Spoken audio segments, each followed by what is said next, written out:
بسم الله الرحمن الرحيم. قال ولو تبدل مجلس السامع دون التالي يتكرر الوجوب.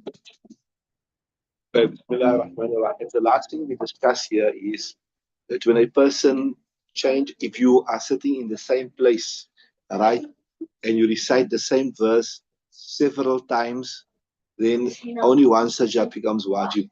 But if you change the majlis, you say we change the majlis, you go from one place to another place, then even though you recite the same verse, you will have to make another sajda, right? And then also we mentioned, they gave some nice examples there. So obviously, the fuqaha, they will give examples of the practices that are prevalent in their time, right? But you as a alim or maybe as a mufti, you need to extrapolate from that. You need to understand the underlying principle and you need to apply it to your scenario, like the scenarios that were prevalent in that time was like a person working on a tree, cutting the tree, or maybe harvesting honey from a tree. So if he was reciting on one branch and then he recites the same sajda verse on another branch, he'll have to repeat. And again, the example of a person also that is weaving. So previous times, maybe I know you will do this here. I think you've done it already. It's, you can do the chapter of impermissible silk. That every cloth has got a warp and a weft. You done it, not yet. You don't do it. You look at the cloth, there is one thing go this way and one go that way, right? It's interwoven like that. So basically, a cloth is like this, isn't it? So one is called a warp and is a weft. So there, I can't remember the details, but it comes there.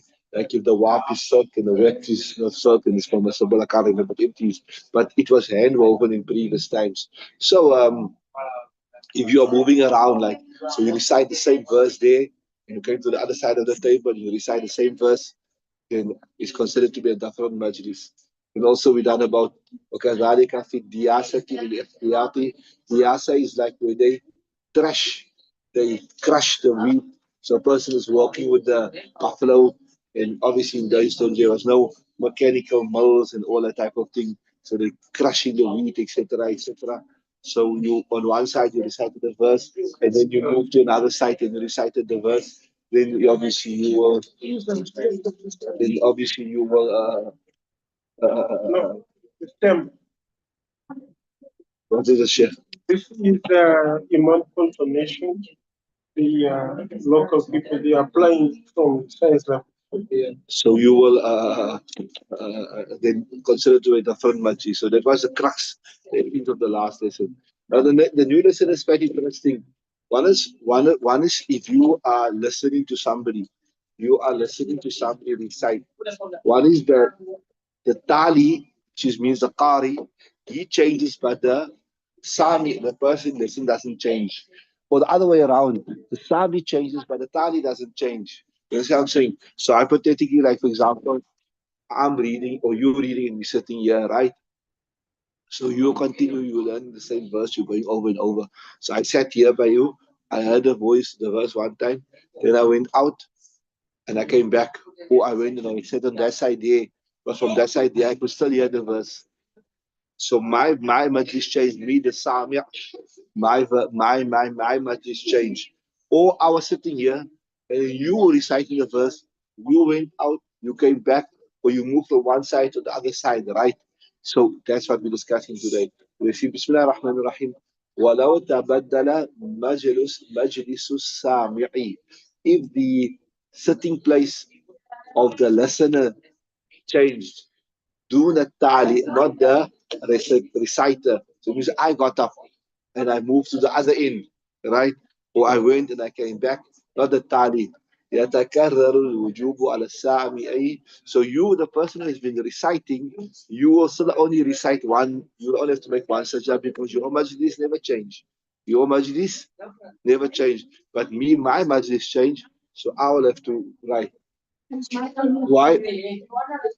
لأن السبب في حقه لأن السبب في حقه السماع. Now you got سماع, that was a خبرنا, but سماعي, which obviously wrong there. You got سماع on there because the reason, the cause في حقه, the reason for with regards to the Sami is what he heard, right? What is saying it? What made Sajda Tilawat wajib on the Sami? What made it wajib upon him? The fact that he heard it, right? And he heard it in two different majlis. So because he heard it in two different majlises, it will two different will become wajib, right? You understand? Two sajdas become wajib. It goes on, وَكَذَا إِذَا تَبَدَّلَ مَجْلِسُ التَّعْلِيمِ. And like that also, if the majlis al-tali, I tell you, I'm sitting here and I'm in my place, maybe I'm the ustad, right? And you reciting.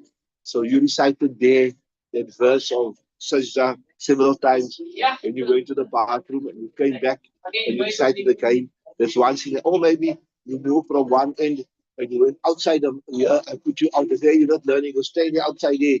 So you're standing outside the building, there's a different magic which is different to this place. You're out of the building and you recited there, right? So the tali changed, but the sami did not change. What happened? So they say, وإذا تبدل مجلس التالي دون السامع, right? على ما قيل. So according to what they say, that also it will change. That I tell you, when you get this is called in Arabic صيغة التمريز, like the majhul scale.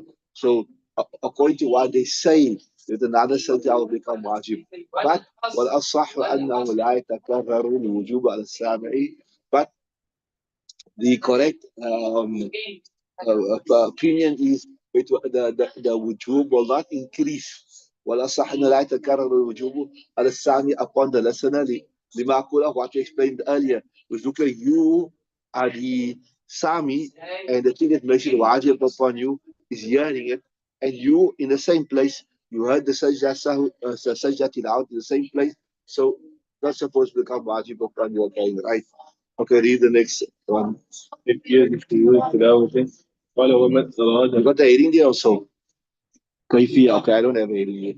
Okay, قال ومن أراد السجود كبر ولم يرفع يديه واستجد ثم كبر ورفع رأسه اعتبارا لسجدة الصلاة، وهو مروي عن ابن مسعود رضي الله عنه. You got وهو. I got وهو المروي وتعليق لام. You got مروي or وتعليق عقل. وهو المروي.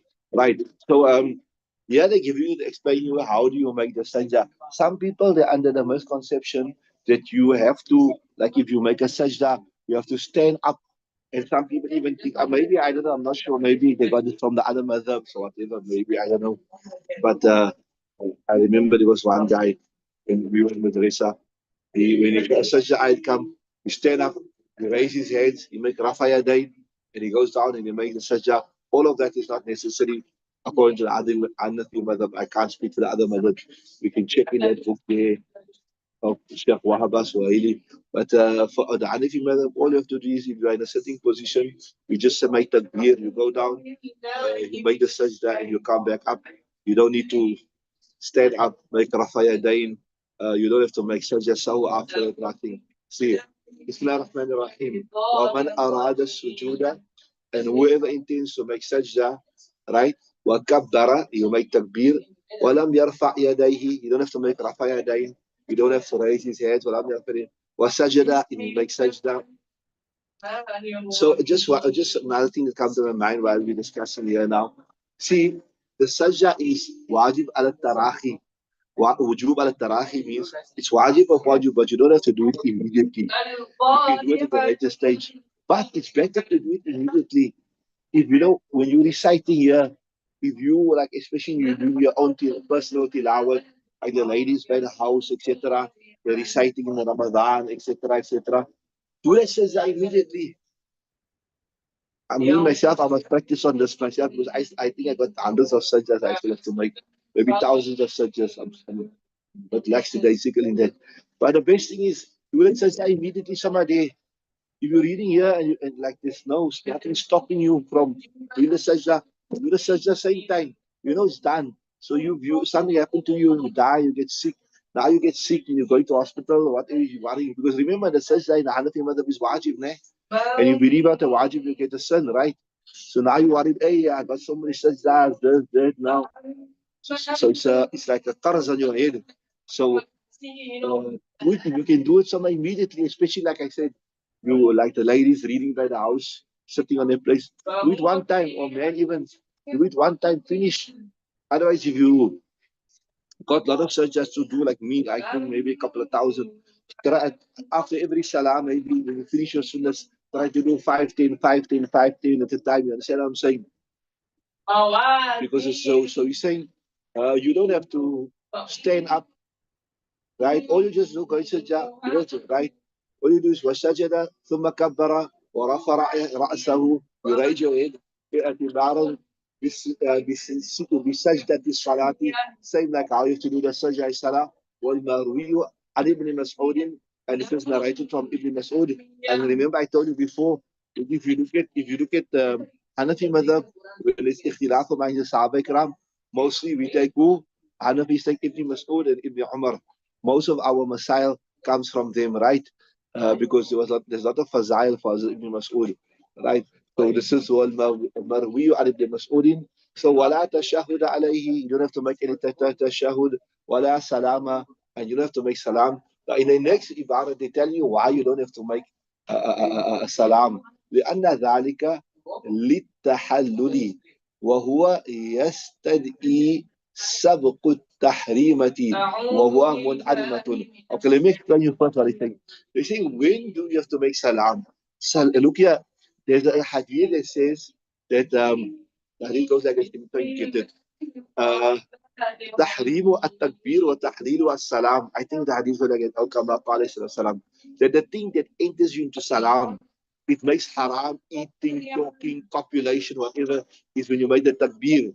And the thing that makes halal for you now to talk, to eat, to sleep, to be with your wife, whatever, is what is salam, right? So here, you never make a takbir tahrima.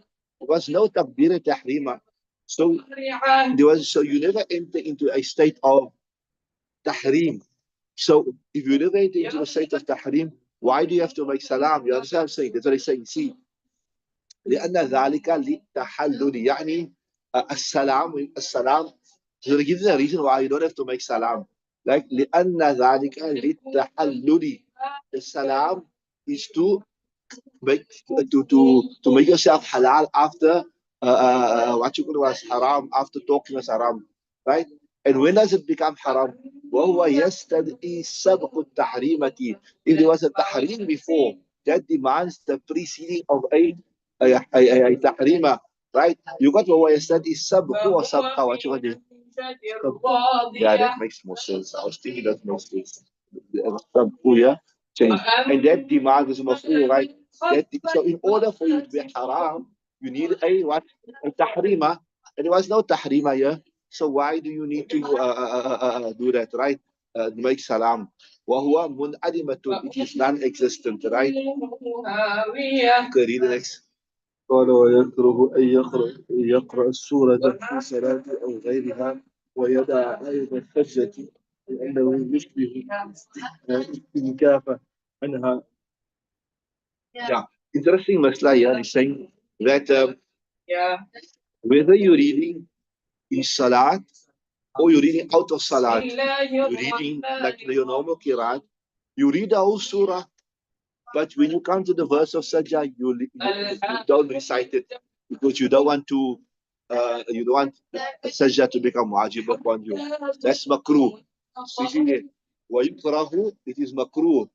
أن يقرأ السورة أن يقرأ, a person to recite a surah في صلاة, in his salah, right? أو غيرها, or out of his salah, his general normal tilawah, like how you do in Ramadan. And what you do, you purposefully only leave ويدع آية السجدة, and you leave the sajda of the ayat of sajda out. That's not right. لأنه يشبه الاستنكاف عنها, because it outwardly seems like you showing dislike, you are showing nafrat to that verse. Like, like for example, I got a whole class of students here. I take out my wallet, I give each one 10 rand. But there's one student there, I don't give him a 10 rand. So you think that, hey, what is wrong with me now? Everybody got 10 rand. Why I never get a 10 rand? Right? So you feel bad, so to say. So you recite now, whether it's salat or out of salah, You recite the whole surah, but you just leave that verse out. So it's like it's turning away, it's showing prejudice to that verse. So لأنه because يشبه استنكاف عنها, it resembles turning away, right? And but the contrary is fine. ولا بأس بأن يقرأ آية السجدة ويدع ما سواها. But there's no problem that you can recite the ayat al-sajda and you leave everything else out, right? You just repeatedly write. There's no problem. لأنه مبادرة إليها, because now you are showing مبادرة. You can say you are hastening towards it. You are showing you want to make sajda, etc., etc., right?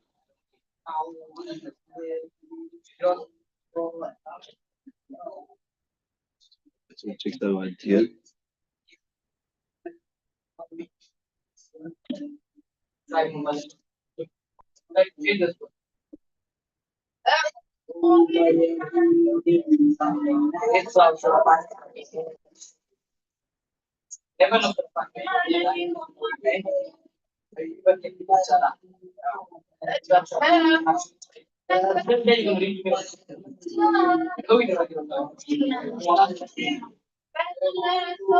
Yeah.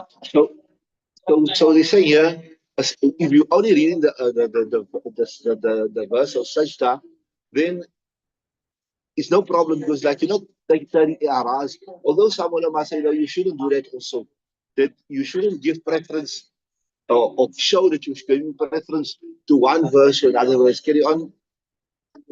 That's why Imam Muhammad says, see what Imam Muhammad says, saying will tell you, that even reading only the Sajda verse is not appropriate.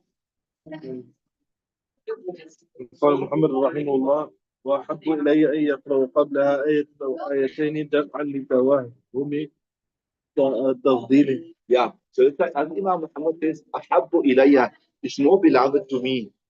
أن يقرأ قبلها آية, that you recite the verse before it. Right? Say in Salah you're reading it. Or even you're just reading, you love just to read, you just want to make tilawat. Right?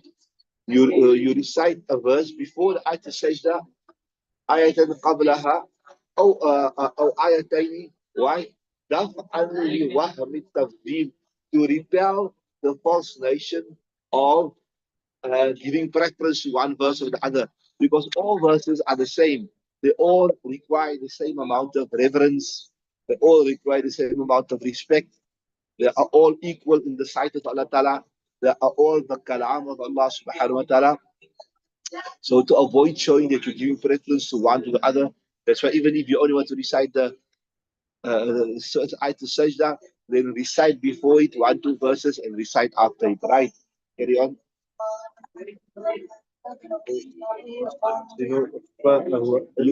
واستحسنوا واستحسنوا. It makes more sense as واستحسنوا. Yeah, yeah, I read واستحسنوا, but that doesn't make sense. So واستحسنوا